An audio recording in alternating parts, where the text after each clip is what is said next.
Bismillahirrahmanirrahim. Assalamualaikum warahmatullahi wabarakatuh. Mahasiswa sekalian yang saya banggakan, video pembelajaran pada kali ini adalah untuk mata kuliah akuntansi keuangan 1, di mana yang akan kita bahas adalah untuk perkuliahan tatap muka yang ketiga dengan tema pelaporan keuangan dan juga laporan arus kas.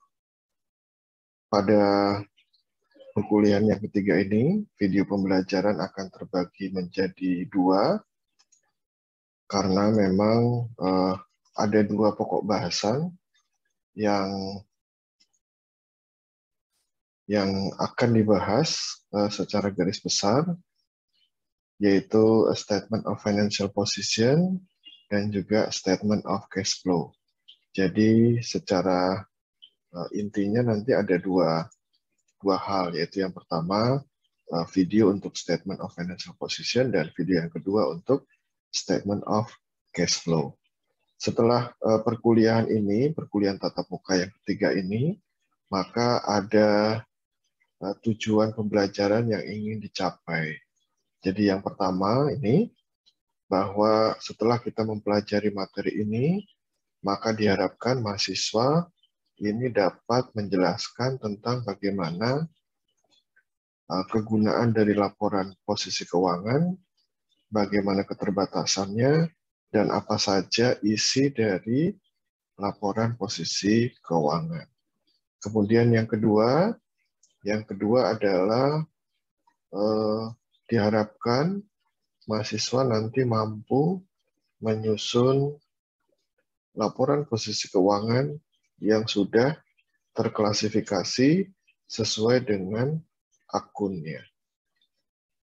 Nomor 3 dan nomor 4 ini adalah tujuan pembelajaran untuk penyusunan laporan arus kas. Di mana di nomor 3, tujuan pembelajarannya adalah bahwa mahasiswa sekalian diharapkan memahami apa itu tujuan dari penyusunan laporan arus kas, apa saja isi dari laporan arus kas, dan bagaimana menyusun laporan arus kas. Dan yang terakhir, tujuan pembelajaran yang ingin dicapai pada materi yang ketiga ini adalah mahasiswa diharapkan bisa menjelaskan informasi-informasi yang memang terkait dengan laporan posisi keuangan dan juga laporan arus kas. Itu tujuan pembelajaran yang diharapkan dari perkuliahan tatap muka yang ketiga yang membahas tentang Statement of Financial Position dan juga Statement of Cash Flow. Baik, mari kita mulai dengan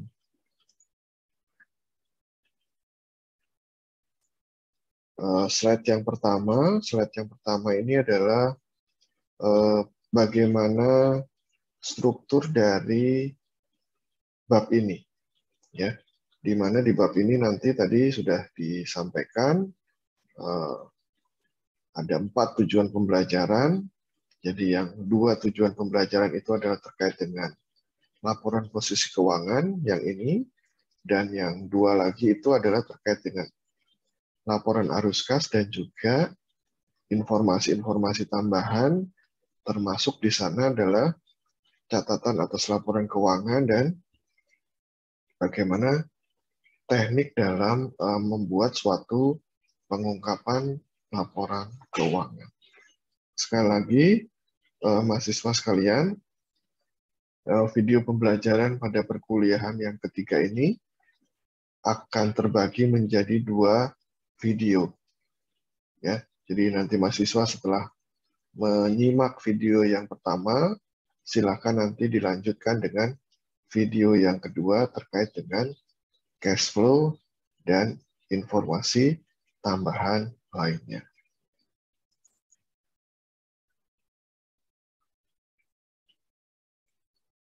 Ya, jadi ini adalah definisi dari laporan posisi keuangan.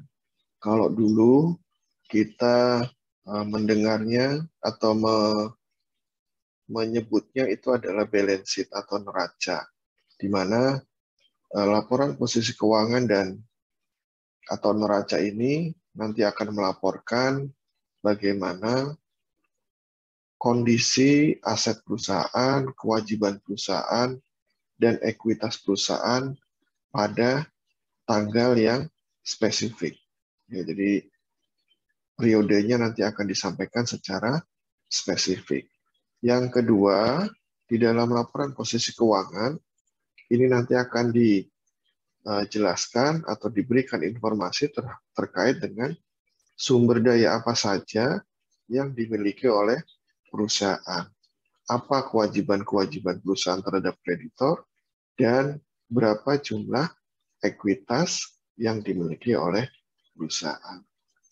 Kemudian yang ketiga, laporan posisi keuangan ini dapat membantu pengguna laporan keuangan dalam memprediksi jumlah, kemudian terkait juga memprediksi kapan hal tersebut akan terjadi, termasuk di dalamnya adalah ketidakpastian arus kas di masa mendatang.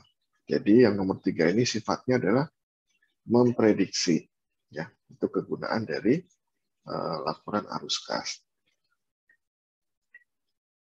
Berikut adalah kegunaannya yang lain, ya. Kegunaan yang lain dari laporan posisi keuangan itu adalah yang pertama, nanti kita bisa menghitung berbagai macam tingkat pengembalian. Ya, tingkat pengembalian ini adalah imbal hasil yang nantinya diharapkan oleh para investor. Yang kedua, kita akan mengevaluasi struktur modal perusahaan. Ya. Yang ketiga, kita bisa menilai resiko dan juga arus kas di masa mendatang. Walaupun tadi disampaikan bahwa arus kas masa mendatang ini sifatnya sebetulnya uncertainty, tidak pasti, ya, tetapi kita bisa memprediksinya dan juga kita bisa menilai kira-kira berapa nilai arus kas di masa mendatang. Yang berikutnya kegunaannya adalah dengan kita membaca laporan posisi keuangan, maka kita bisa menilai berapa likuiditasnya. Ya. Likuiditas itu adalah kemampuan perusahaan memenuhi kewajiban dengan aset lancar, ya, memenuhi kewajiban lancar dengan menggunakan aset lancar. Solvensi ini adalah bagaimana kemampuan perusahaan untuk melunasi, memenuhi kewajiban-kewajiban terutama jangka panjang. Dan yang ketiga adalah kita bisa menilai fleksibilitas dari perusahaan. Ya. Masa saat ini, 2 tahun belakangan ini adalah masa yang bisa membuktikan, ya, bagaimana fleksibilitas keuangan suatu perusahaan ketika ada masa pandemi. Banyak sekali perusahaan-perusahaan yang kolaps gitu ya, bangkrut, tidak bisa melanjutkan usahanya karena memang kondisi perekonomian menurun. Ya, nah ini kita bisa melihat laporan posisi keuangan itu fleksibilitasnya bagaimana. Kemudian berikutnya ini adalah keterbatasan, ya, bahwa di dalam laporan posisi keuangan ini ada beberapa keterbatasan. Yang pertama, laporan keuangan sebagian, ya, itu masih menggunakan historical cost, ya, walaupun sebagian lagi kita sudah menggunakan fair value. Kemudian di dalam laporan posisi keuangan ini banyak sekali kita menggunakan judgment. Ya, judgment itu adalah kebijakan. Dan juga kita menggunakan estimasi. Beberapa akun di dalam laporan posisi keuangan itu adalah merupakan hasil dari estimasi. Ya. Kemudian yang berikutnya keterbatasannya adalah many item of financial value are omitted. Ya. Jadi ada beberapa nilai yang kemungkinan ini tidak tercatat di dalam laporan posisi keuangan. Kemudian kalau tidak tercatat di laporan posisi keuangan, di mana mungkin saja perusahaan itu akan mengungkapkan, menginformasikan di dalam catatan atas laporan keuangan. Nah, ini adalah elemen-elemen dari sebuah laporan posisi keuangan. Secara garis besar ada 3 elemen. Yang pertama itu adalah aset, yang kedua liability, dan yang ketiga equity. Aset itu adalah sumber daya yang dimiliki oleh perusahaan, dikendalikan oleh perusahaan. Ya. Diharapkan sumber daya ini nanti akan mendatangkan benefit di masa yang akan datang. Yang kedua ini adalah liability atau kewajiban. Kalau bahasa gampangnya ini adalah hutang, ya, tetapi kita menyebutnya kewajiban atau liabilitas, ya. Liability atau kewajiban ini adalah present obligation. Jadi kewajiban pada saat ini dari entitas, ya. Entitas itu saat ini punya kewajiban. Kewajiban dari mana? Arising from past event. Kewajiban akibat dari transaksi-transaksi di masa yang lalu. Di mana kewajiban ini nantinya diharapkan expected, ya, diharapkan akan diselesaikan dengan cara outflow of resources. Jadi sumber daya perusahaan harus dikorbankan, harus dikeluarkan, ya, harus berkurang sumber daya perusahaan untuk memenuhi kewajiban-kewajiban dari perusahaan. Yang ketiga adalah equity, ya, atau ekuitas, ya. Ekuitas ini katanya residual interest, ya, nilai sisa, ya, nilai sisa dari aset setelah dikurangi seluruh kewajiban, ya. Di kelas sudah disampaikan bahwa di dalam akuntansi keuangan 2 yang kita bahas itu adalah perusahaan korporasi. Perusahaan korporasi ini adalah perusahaan yang sebagian besar modalnya itu didapatkan dari publik dengan cara listing atau melakukan perdagangan di bursa efek. Ya. Nah, di bursa efek itu para investor akan membeli saham perusahaan. Ya. Sebagai seorang investor yang membeli saham perusahaan, tentu saja mereka akan mengharapkan sebuah interest. Ya. Tetapi interest ini harus dikurangi dulu dengan kewajiban-kewajiban yang dimiliki oleh perusahaan. Setelah itu baru bisa diberikan kepada atau untuk memegang saham. Ya. Ini adalah klasifikasi, ya, klasifikasi dari sebuah statement of financial position atau laporan posisi keuangan. Ada aset sebelah kiri, ya, di sini ada aset, dan di sebelah kanan ada equity and liabilities. Aset terdiri dari non-current dan current asset. Ya, sedangkan equity and liabilities, ini ada current liabilities, ada non-current liabilities, dan ada equity itu sendiri. Ya. Ini ada sebuah survei yang mengatakan bahwa banyak perusahaan, kalau di sini sebutnya 175 perusahaan, ya, mereka sangat memfavoritkan begitu, ya, untuk menyajikan klasifikasi dari laporan posisi keuangan ini dengan menggunakan current asset terlebih dahulu. Kalau diperhatikan di sini, ya, yang awal sekali itu adalah non-current asset. Ya. Kemudian yang paling bawah sekali adalah current asset. Nah, padahal mahasiswa mungkin sering melihat di laporan posisi keuangan bahwa yang paling atas, yang paling duluan itu adalah current asset, ya. Baru setelah itu di bawahnya adalah non current asset, ya. Dan memang hasil survei menunjukkan sebagian besar perusahaan itu menyajikan current asset terlebih dahulu di dalam laporan posisi keuangan.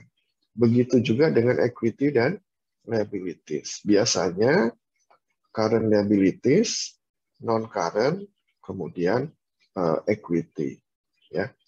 Jadi inilah klasifikasi dari sebuah laporan posisi keuangan. Nah, kalau yang tadi itu adalah klasifikasi menurut atau berdasarkan standar internasional, ya, di mana tadi posisinya adalah aset tetap dahulu, baru kemudian aset lancar, ya. Non current aset terlebih dahulu, baru kemudian current asset, ya. Nah, ini adalah menarik untuk kita diskusikan, ya, karena di dalam standar akuntansi kita, ya, di dalam standar akuntansi keuangan kita itu disampaikan khususnya di dalam PSAK 1, ya, paragraf 53 dan 57. Ya. Di sana disampaikan bahwa entitas pada umumnya menyusun laporan keuangan dengan menyajikan informasi mata uang dalam unit ribuan atau jutaan. Ya. Jadi di dalam laporan keuangan, ketika kita menyusun laporan keuangan, bisa saja mata uang itu kita sajikan dalam ribuan atau jutaan. Ya. Kenapa seperti ini? Karena untuk memudahkan bagi kita, ya, dalam membaca laporan keuangan tersebut. Kemudian di paragraf ke-57 dinyatakan bahwa PSAK 1 ini tidak mengatur susunan atau format penyajian pos-pos. Nah, ini jadi kembali lagi ke sini, ya. Walaupun di sini disampaikan susunannya seperti ini, tetapi sebetulnya susunan ini adalah bukan harga mati. Ya. Artinya susunan ini bisa saja berubah, berganti, gitu ya. Tadi saya sampaikan current asetnya terlebih dahulu, baru kemudian disusul non current asset. Kalau ini kan sepertinya terbalik, ya. Kalau mahasiswa melihat laporan keuangan perusahaan, sebagian besar memang yang di awal itu adalah current asset. Baru kemudian disusul oleh non-current asset. Ya. Begitu juga di equity dan liabilities. Dan memang ketika kita mengadopsi standar internasional, sebetulnya susunan ini adalah bukan harga mati. Ya, tadi sudah disampaikan di sini bahwa PSAK 1 itu tidak mengatur susunan atau format penyajian pos-pos di dalam laporan keuangan. Ya. Kemudian di paragraf yang ke-63 disampaikan beberapa entitas seperti institusi keuangan, ya, beberapa entitas seperti institusi keuangan ini dapat menyajikan aset dan kewajibannya berdasarkan urutan likuiditas. Ya. Urutan likuiditas itu adalah urutan suatu aset yang dapat segera dicairkan dalam bentuk tunai. Ya, itu kalau aset. Kalau kewajiban berarti kewajibannya itu akan segera jatuh tempo. Ya. Nah, memang sebagian besar susunan dari laporan posisi keuangan itu menyajikan berdasarkan urutan likuiditas. Ya, walaupun kita sudah hampir lebih dari 10 tahun kita mengadopsi standar internasional, tetapi sebagian besar ketika menyusun laporan posisi keuangan, maka aset lancar itu adalah terlebih dahulu dibandingkan aset tidak lancar. Ya, walaupun untuk beberapa institusi seperti asuransi, ya, itu juga aset lancarnya bukannya kas dan bank, tetapi adalah investasi yang posisinya itu terlebih dahulu. Coba deh mahasiswa cari laporan keuangan untuk sebuah perusahaan asuransi. Ya. Jadi cari untuk perusahaan manufaktur, cari untuk perusahaan perbankan, cari untuk perusahaan asuransi. Ya. Nanti dilihat bahwa di sana akan ada perbedaan-perbedaan penyajian elemen-elemen dari laporan posisi keuangan. Ya, pasti mahasiswa akan melihat bahwa penyajiannya itu berbeda-beda. Ya, mudah-mudahan nanti kita bisa diskusikan lebih lanjut di kelas. Ya, baik, saya lanjutkan. Kemudian ini juga pengaturan yang ada di standar akuntansi kita di PSAK 10. Ya, di sana itu ada paragraf 8 dan paragraf 9. Ya. PSAK 10 ini adalah tentang perubahan kurs mata uang. Ya. Disebutkan bahwa mata uang yang digunakan di dalam penyajian laporan keuangan ini kita sebut sebagai mata uang fungsional. Ya. Kemudian paragraf 9-nya menyampaikan lingkungan ekonomi utama di mana entitas beroperasi adalah lingkungan entitas tersebut utamanya menghasilkan dan mengeluarkan kas.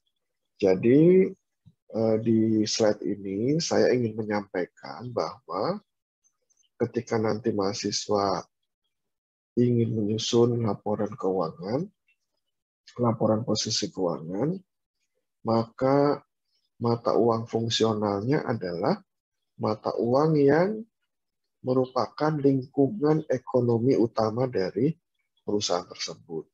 Ya, jadi kalau perusahaannya adalah ekspor dan impor yang banyak menggunakan mata uang asing, misalnya dengan menggunakan dolar Amerika, maka dimungkinkan laporan posisi keuangan itu disajikan dengan menggunakan mata uang dolar.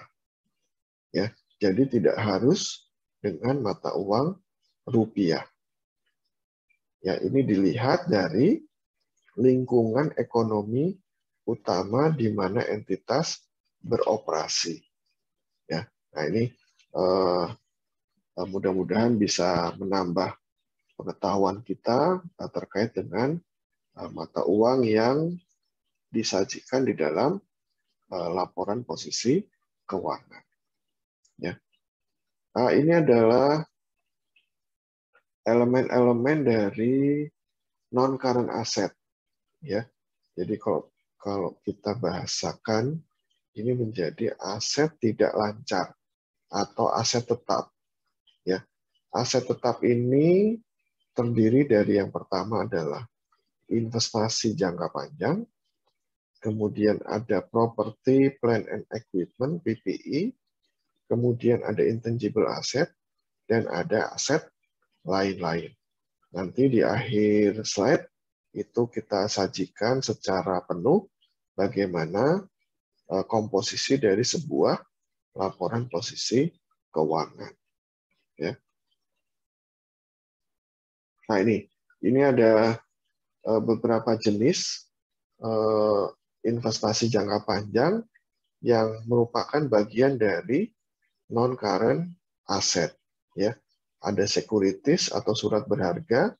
Surat berharga itu ada bentuknya obligasi, ada saham, atau ada wesel bayar.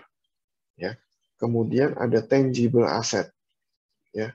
Tangible asset ini adalah not currently used in operation. Jadi kita punya aset tetapi tidak digunakan untuk operasi.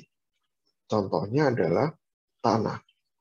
Tanah yang kita beli untuk motif spekulasi. Ya, kalau harganya naik ya kita jual, kalau harganya biasa-biasa saja ya sudah, itu ditahan. Ya, itu masuk kategori long term investment, investasi jangka panjang.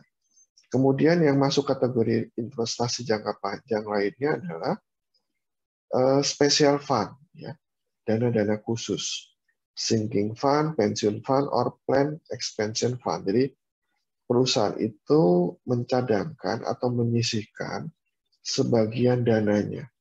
Ya, sebagian dana ini untuk apa? Digunakan untuk keperluan tertentu. Ya, apakah mereka mau melakukan ekspansi? Apakah digunakan untuk membayar pensiun atau ditahan untuk melunasi surat berharga yang diterbitkannya, yaitu namanya special fund. Kemudian yang merupakan bagian dari long term investment adalah non-consolidated subsidiary or associated companies. Jadi anak perusahaan, ya, anak perusahaan tetapi yang kepemilikannya kurang dari 20%. Ya, karena kurang dari 20% berarti itu tidak dikonsolidasikan. Oke. Kemudian ini adalah berbagai jenis, berbagai bentuk investasi, ya, investasi di dalam surat berharga. Nanti akan ada chapter khusus terkait dengan surat berharga dan investasi ini. Ya, ada 3 jenis portofolionya. Ada held for collection, artinya kita memiliki investasi untuk ditahan sampai dengan jatuh tempo. Ya. Kemudian ada yang bentuknya trading, artinya investasi itu kita miliki untuk diperjualbelikan. Ya. Contohnya saham. Kalau harganya naik ya kita jual, kalau harganya turun ya kita tahan. Ya. Kemudian ada lagi non-trading equity. Ini bentuknya adalah equity. Ya, surat berharga yang tidak bisa diperdagangkan, dengan bentuknya adalah equity. Ya, contohnya apa? Contohnya bisa dalam bentuk saham-saham yang memang tidak boleh diperdagangkan gitu. Ya, ini ada cara valuation-nya, ya, cara penilaiannya. Ada yang dengan metode amortisasi, ada yang dengan menggunakan fair value. Kenapa dengan menggunakan fair value? Karena surat berharga ini memiliki pasar yang aktif, ya, sehingga setiap kenaikan atau penurunan nilai itu mengacu kepada pasar yang aktif. Ya, ini adalah kategorinya, ya, kategori dari investasi di dalam surat berharga ini. Ya. Ada yang kategorinya current atau non current, ya. Ini tergantung kepada bagaimana niat kita memiliki investasi tersebut. Apakah mau ditahan sampai jatuh tempo, atau mau diperdagangkan, atau tidak diperdagangkan tetapi bentuknya equity. Ya. Nah, ini adalah contoh bagaimana investasi itu disajikan di dalam sebuah statement of financial position. Jadi di sini ada, ya, investment in held for collection. Kemudian ada land held for future development. Jadi punya tanah, tetapi untuk investasi di masa mendatang. Ya, ini contohnya. Berikutnya non-current asset yang lain adalah property, plant and equipment. Ya, property, plant and equipment ini biasanya adalah aset perusahaan yang berwujud dan sifatnya jangka panjang. Ya, di mana aset perusahaan ini digunakan untuk menjalankan operasional perusahaan. Ya, mereka ada bentuk fisiknya. Mereka memiliki bentuk secara fisik. Ini adalah contohnya tanah, gedung, ya, mesin, furniture, peralatan atau wasting resources, mineral, ya, barang tambang. Ya. Ada pengecualian untuk tanah, ya. Ketika perusahaan memiliki tanah, maka tanah ini tidak akan disusutkan, ya, tidak akan didepresiasi. Ya, berbeda dengan gedung atau tadi sumber daya mineral, itu mereka akan didepresiasi. Ya, istilahnya ada depresiasi, ada depresi. Ya, depresiasi itu adalah untuk property, plant and equipment, sedangkan depresi itu adalah untuk aset tetap yang bentuknya adalah sumber daya mineral. Nah, ini dia. Di sini ada bagaimana penyajian dari property, plant and equipment. Di sini ada tanah 125, kemudian ada gedung 975. Kalau tanah itu tadi ya saya sampaikan bahwa tanah itu tidak akan didepresiasi. Sehingga harganya ya tetap 125. Tetapi gedung yang nilainya adalah 975, maka itu harus dikurangi dengan akumulasi depresiasi. Sehingga nilai bersih dari gedung adalah 634. Nanti ada sesi khusus bagaimana kita menghitung depresiasi. Ada materi khusus bagaimana kita menghitung depresiasi ini. Ya. Berikutnya adalah intangible asset. Ya, ini juga masih merupakan bagian dari non-current asset. Jadi aset tetap, aset tidak lancar, ya, yang bentuknya intangible. Intangible artinya tidak berwujud, tidak ada wujudnya. Ya, di sini disampaikan lack physical substance. Ya, tidak ada bentuk fisiknya dan bukan bentuk instrumen keuangan. Ya, jadi kalau instrumen keuangan harus jelas disajikan sebagai instrumen keuangan dan tidak bisa disajikan sebagai intangible asset. Ya, nanti juga ada materi khusus untuk membahas financial instrument. Ya, kalau sekarang mahasiswa terima saja dulu, ya. Kalau ada yang namanya instrumen keuangan itu tidak boleh dikategorikan, diklasifikasikan sebagai intangible asset. Lalu kemudian apa saja yang masuk kategori intangible asset? Ya, ada paten, ya, ada copyright, ya, ada franchise, goodwill, trademark, trade name, and customer list. Customer list, ya, daftar customer. Jadi kalau perusahaan, misalnya contohnya perbankan, ya, perbankan itu dia punya daftar nasabah. Ya. Daftar nasabah ini sangat lengkap sekali. Alamatnya di mana, nomor KTP-nya berapa, ya, nomor teleponnya berapa. Itu sebetulnya adalah sebuah intangible asset bagi perusahaan. Ya. Kamu bayangkan kalau misalnya data-data ini bisa dimiliki oleh si kompetitor, tentu persaingannya akan semakin ketat. Ya, makanya data itu benar-benar dilindungi oleh undang-undang.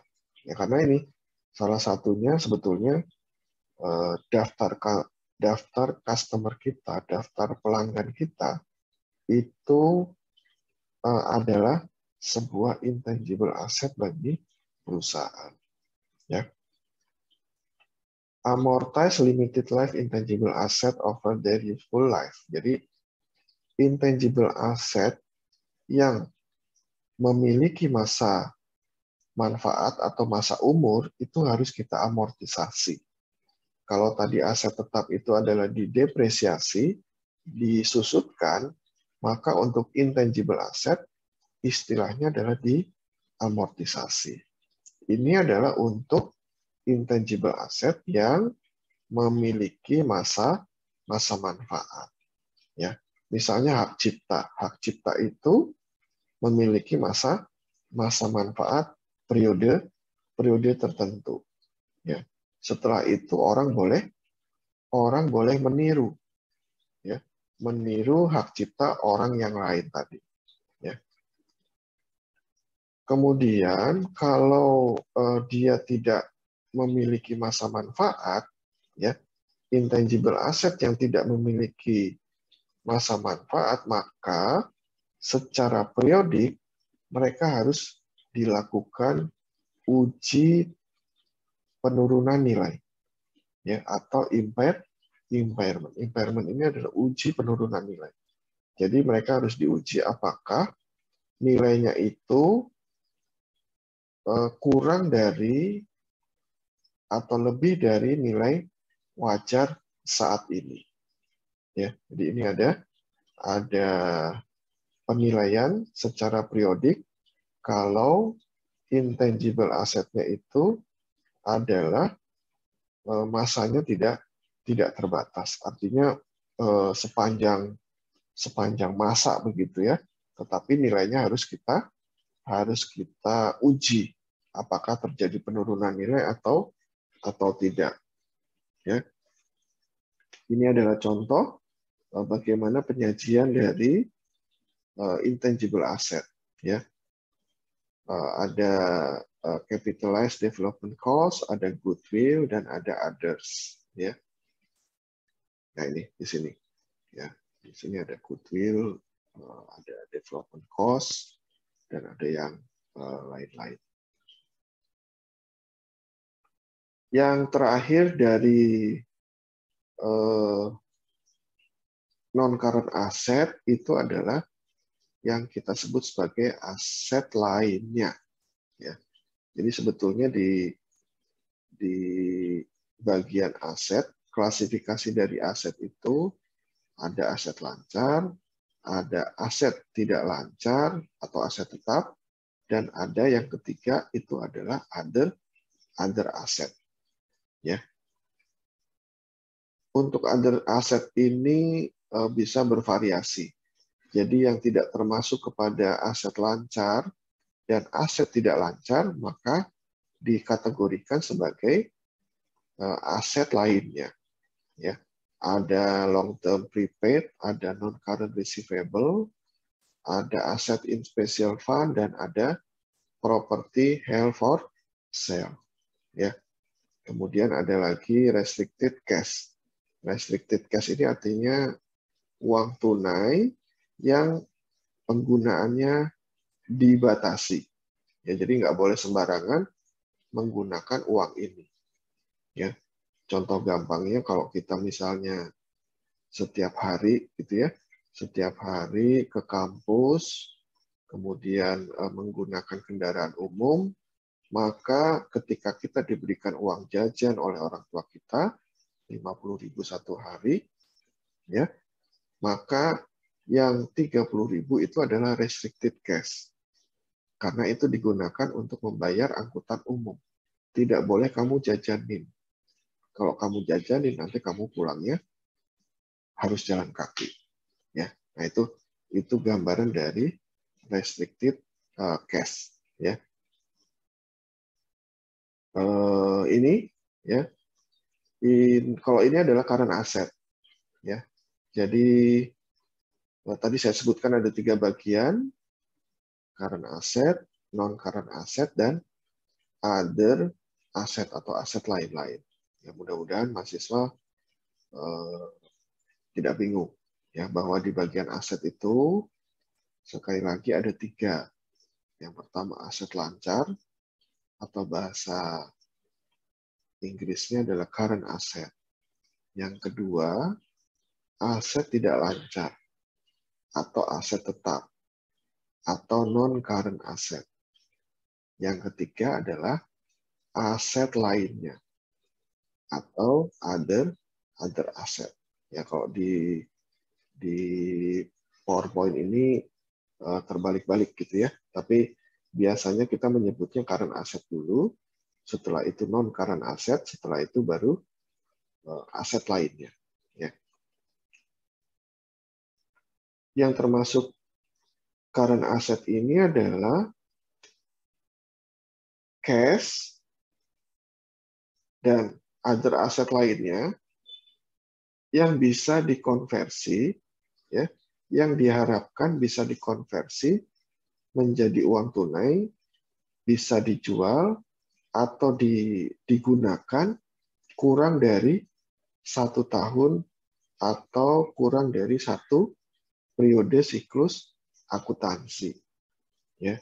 Jadi apapun itu, kalau bisa dikonversi, convert ya into cash, apapun itu kalau bisa dikonversi menjadi sebuah uang tunai atau bisa dijual atau bisa digunakan dalam waktu kurang dari 1 tahun, ya, atau kurang dari 1 siklus operasi, maka itu kita kategorikan sebagai current asset. Ya, contohnya apa? Contohnya ini. Ya, ada inventory, ada prepaid expense, ada receivable, piutang, ya, ada investasi jangka pendek, dan ada cash and cash equivalent. Ya, di sebelah kanan ini adalah basis penilaian dari current asset. Ya, current asset ini kita nilai berbeda-beda. Ya, cara menilainya. Ya, kalau inventory, maka nilai dari inventory itu kita gunakan lower of cost or net realizable value. Ya, mana yang lebih rendah? Ya, apakah cost-nya atau net realizable value, nilai yang bisa direalisasikan. Ya, mungkin mahasiswa masih bingung apa itu lower of cost or net realizable value. Nanti ada materi khusus juga. Ya, ada materi khusus terkait dengan bagaimana sistem atau basis penilaian dari sebuah inventory. Ya. Kemudian ada prepaid expense, ya, beban yang dibayar di muka. Nah, cara menilainya ini gampang. Basisnya adalah basis biaya, artinya berapa biayanya, yaitu yang kita catat. Kemudian ada receivable, piutang. Ya, bagaimana kita menilai suatu piutang? Ya, kita bisa menilai suatu piutang itu dengan menggunakan teknik, ya, berapa yang memang dapat tertagih, ya, berapa yang dapat tertagih oleh perusahaan. Jadi estimated amount collectible, ya. Kemudian short term investment, investasi jangka pendek, ini menggunakan basisnya fair value. Cash dan cash equivalent juga menggunakan basis penilaiannya fair value. Di perkuliahan yang kedua sudah dibahas historical cost dan fair value. Nah, kalau mahasiswa lupa, silakan dibuka kembali materi perkuliahan kedua. Ya. Nah, ini adalah penjelasan masing-masing dari current asset tadi. Ya, yang pertama ini adalah inventory. Ini dinilai dengan menggunakan tadi lower of cost or net realizable value. Ya, kemudian untuk arus kasnya itu bisa menggunakan FIFO or average cost. Ya, kalau ini nilainya, kalau ini adalah arus biayanya. Ya, berbeda antara yang penilaian dan juga arus biaya. Ya, jadi nanti kita pelajari lebih lanjut di perkuliahan yang membahas khusus tentang inventory. Ini adalah contoh inventory, bagaimana penyajian inventory di dalam sebuah laporan posisi keuangan. Ya. Kemudian berikutnya adalah receivable. Ya, receivable ini sebetulnya termasuk yang nilainya cukup besar di dalam laporan posisi keuangan. Ya, di mana di dalam receivable ini piutang, ya, kita harus menyajikan, menyampaikan informasi bagaimana kolektibilitasnya, ya, apakah piutang ini nantinya bisa tertagih atau tidak tertagih, ya, kemudian berapa jumlahnya, ya, dan kemungkinan piutang ini dijadikan sebagai jaminan, ya, sebagai jaminan. Nah, ini contohnya penyajian piutang ini agak berbeda dengan penyajian inventory atau penyajian prepaid expense. Kenapa? Karena di sana ada allowance for doubtful account. Jadi tadi saya sampaikan ya bahwa piutang itu harus disajikan sebesar yang memang benar-benar dapat ditagih. Ya. Yang tidak tertagihnya akan menjadi loss, menjadi kerugian bagi perusahaan. Ya. Nah, sehingga di sini total piutangnya itu adalah 165,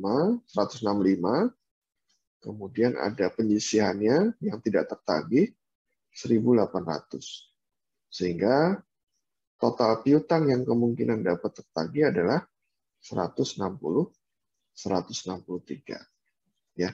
Nah, ini juga nanti ada materi khusus yang membahas tentang piutang. Ya. Yang berikutnya adalah prepaid expense, beban dibayar di muka. Ya. Jadi kita sudah membayar, ya, tetapi manfaatnya belum kita terima. Manfaatnya akan kita terima in the future. Ya. The service or the benefit will be received in the future. Nah, oleh sebab itu, yang sudah kita bayarkan ini kita catat sebagai aset. Ya. Cash payment before expense recorded. Jadi sudah dibayar, tetapi bebannya belum dicatat. Ya. Ini biasanya untuk asuransi kita bayar untuk 3 tahun, untuk sewa, ya, iklan, pajak juga sama seperti itu, merupakan bagian dari beban yang dibayar di muka. Ini contohnya prepaid expense, ya, di dalam laporan posisi keuangan ada ini. Ini tadi hampir sama dengan yang tadi, ya, penjelasan tentang investasi, ya. Ini tapi short term investment. Short term investment itu biasanya yang trading, ya. Jadi investasi jangka pendek ini biasanya bentuknya yang trading, yang diperdagangkan. Ini dia short term investment, ada juga di dalam laporan posisi keuangan, ya. Yang terakhir ini adalah cash. Ya, cash itu adalah uang tunai, ya, yang bisa digunakan, ya, dalam melakukan transaksi. Termasuk di dalam uang tunai ini adalah demand deposit, ya, giro. Ya, jadi ada simpanan, ya, simpanan dalam bentuk giro. Itu masuk kategori cash. Ya, itu adalah bagian terakhir dari current asset. Ya, nah ini cash and cash equivalent. Itu tadi adalah penjelasan tentang bagian dari aset. Ya, saya ulangi lagi bahwa aset itu terdiri dari 3 elemen. Elemen yang pertama adalah aset lancar atau current asset. Yang kedua itu adalah non-current asset atau aset tidak lancar atau aset tetap. Dan yang ketiga itu adalah other asset atau aset lainnya. Sekarang kita beralih ke sisi sebelah kanan. Ya, sisi sebelah kanan ini nanti akan terdiri dari equity dan liability. Ya, di sini disebutkan bahwa bagian dari ekuitas perusahaan itu terdiri dari 6 kategori atau 6 klasifikasi akun. Ya, ada share capital, share premium, return earning, OCI, ya, kemudian ada treasury shares dan ada non-controlling interest. Ya, kalau dulu ekuitas perusahaan ini hanya terdiri dari share capital, share premium, dan return earning. Ya, share capital dan share premium ini dia bergabung menjadi satu. Ya, kemudian return earning. Jadi kalau dulu cuma ada 2. Ya, tapi kalau sekarang ini kita bagi menjadi 6 bagian. Share capital itu adalah saham perusahaan. Saham yang dikeluarkan oleh perusahaan. Ada yang saham biasa, ordinary share, ada yang saham preferred. Ya. Kemudian yang kedua itu adalah share premium. Premium adalah nilai lebih dari saham dibandingkan nilai nominalnya. Jadi saham itu di dalamnya itu memiliki nilai nominal. Ya. Misalnya nilai sahamnya adalah 1.000. Tetapi ketika dijual nilainya 1.200. Berarti ada premium sebesar 200. Ya. Premium ini seperti keuntungan, ya, gain, ya, gain. Keuntungan harganya 1.000, tetapi saham tersebut berhasil kita jual dengan harga 1.200. Berarti ada 200 keuntungan dari penjualan saham. Yang ketiga, return earning. Return earning ini adalah saldo laba. Ya. Artinya laba yang tidak dibagikan kepada pemegang saham. Kemudian yang ketiga ada accumulated OCI. Accumulated Other Comprehensive Income. Ini adalah item-item yang masuk kepada pendapatan komprehensif lainnya. Ya, nanti kita pelajari ini secara khusus apa yang dimaksud dengan other comprehensive income.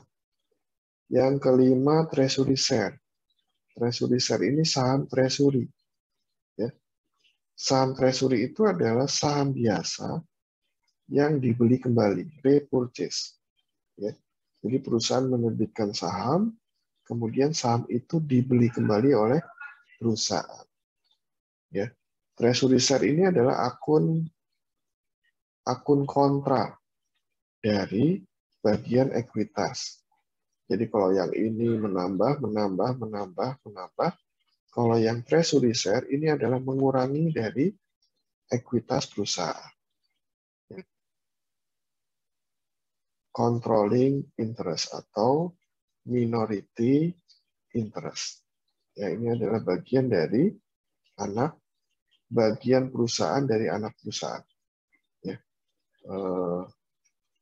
Karena kepemilikannya kecil, dia tidak bisa mengendalikan. Ya. Nah, makanya karena tidak bisa mengendalikan, laporannya berarti tidak bisa dikonsolidasi. Karena tidak bisa dikonsolidasi, maka transaksi-transaksi dengan anak perusahaan itu dicatat di bagian ekuitas ini. Ini adalah bagaimana penyajian dari ekuitas. Ya, kita lihat di sini ada treasury share. Treasury share itu sifatnya mengurangi. Ya, kemudian other comprehensive income ini karena loss, ini juga mengurangi. Ya, mengurangi. Oke. Setelah ekuitas, maka berikutnya adalah non-current liabilities. Ya. Jadi liabilities itu ada dua, ada yang non-current dan ada yang current.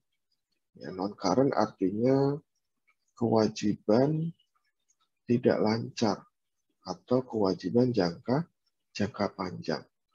Artinya kewajiban ini akan diselesaikan oleh perusahaan untuk periode waktu lebih dari 1 tahun atau lebih dari 1 siklus operasi yang normal. Ya. Di dalam non-current liabilities, kewajiban jangka panjang ini ada obligation, obligation itu kewajiban, ya. Kewajiban karena adanya suatu pendanaan yang spesifik, ada kewajiban yang timbul dari operasional perusahaan, ya. Ada kewajiban yang terjadinya itu, ya, dari suatu peristiwa yang mungkin akan terjadi di masa mendatang. Ya, kejadiannya, kewajiban itu bisa terjadi, bisa juga tidak gitu ya. Jadi contohnya kalau contoh yang paling mudah sebetulnya ini, kalau perusahaan itu sedang menghadapi tuntutan hukum. Jadi misalnya ada sebuah pabrik, ya, ada sebuah pabrik yang menurut masyarakat sekitar ini mencemari lingkungan. Kemudian masyarakat ini mengajukan gugatan ke pengadilan, ya, bahwa pabrik tersebut harus memberikan kompensasi kepada masyarakat sebesar 10 miliar.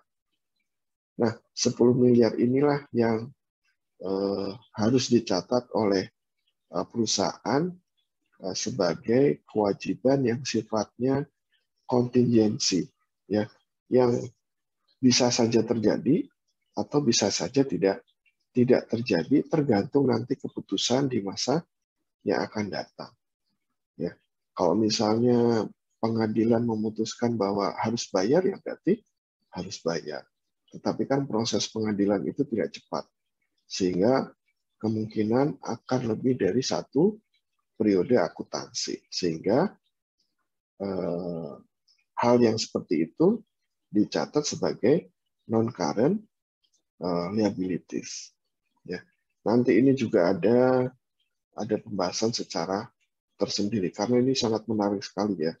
Banyak sekali transaksi-transaksi yang mungkin saja terjadi atau mungkin tidak terjadi, tergantung kepada suatu peristiwa di masa mendatang. Ya, nanti kita bisa diskusikan kita diskusikan kembali di kelas. Ya, nanti kita berikan contoh, ya, contoh-contoh yang lain. Ini dia cara pencatatannya, non-current liabilities. Ya. Kemudian yang current liabilities, kalau tadi kewajiban tidak lancar, ini adalah kewajiban jangka pendek, kewajiban lancar. Ya. Kalau kewajiban lancar, ini adalah diharapkan akan diselesaikan dalam kurang dari 1 tahun atau dalam satu siklus operasi yang normal dari perusahaan. Ya, termasuk di dalamnya adalah hutang dagang, ya, pembayaran uang muka, ya, kemudian atau yang lain-lain lagi. Ya. Jadi ini masuk kategori current liability. Ya, ini dia, ya, contoh dari current liability ada di sini.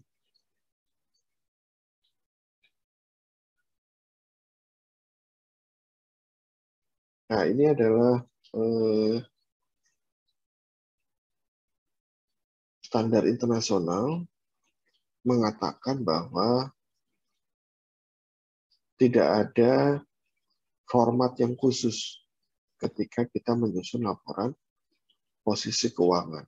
Dan ini tadi sesuai dengan apa yang saya sampaikan di PSAK 1 bahwa PSAK 1 itu tidak mengatur susunan atau format dari laporan posisi keuangan. Ya, ada dua bentuk laporan.